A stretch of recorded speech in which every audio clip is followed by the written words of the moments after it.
Sales কখনোই শুধু পণ্য বা সার্ভিস বিক্রির মধ্যে সীমাবদ্ধ নয়। সেলসের মূল চালিকা শক্তি হলো ট্রাস্ট বা বিশ্বাস।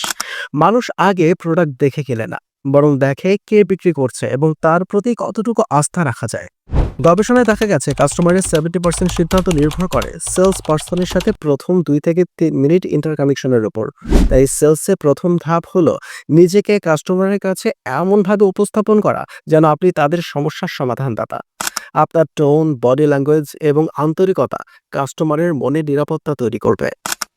দ্বিতীয়ত, অনেক সেলস পারসন ভুল করে বেশি কথা বলে ফেলে। বাস্তবতা হলো সেলসের সেরা কৌশল হচ্ছে অ্যাক্টিভ লিসেনিং।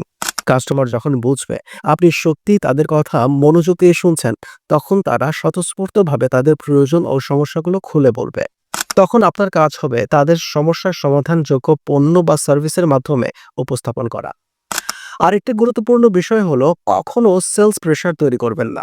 মানুষ প্রেশারে পড়ে কেনে না, বরং তথ্য এবং অনুভূতির মিশেলে যুক্তিযুক্ত সিদ্ধান্ত নিতে চায়। সেলস প্রক্রিয়ায় কনসালটেটিভ সেলিং বা পরামর্শমূলক দৃষ্টিভঙ্গি খুব কার্যকর। অর্থাৎ কাস্টমারকে শুধুমাত্র বিক্রি করার জন্য কিছু বোঝানো নয়, বরং তাদের পাশে থেকে উপযুক্ত সমাধান দেয়া। সেলসের দীর্ঘমেয়াদী সফলতা আসে যখন আপনি কাস্টমারদের সাথে সম্পর্ক তৈরি করতে পারেন এবং সেই সম্পর্ক ধরে রাখতে পারেন। একবার বিশ্বাস তৈরি হলে সেই কাস্টমার শুধু নিজেই ফিরে আসবে না, বরং অন্যদেরকেও আপনার কাছে পাঠাবে। আর সেটাই হলো টেকসই সেলস গ্রোথের মূল চাবিকাঠি।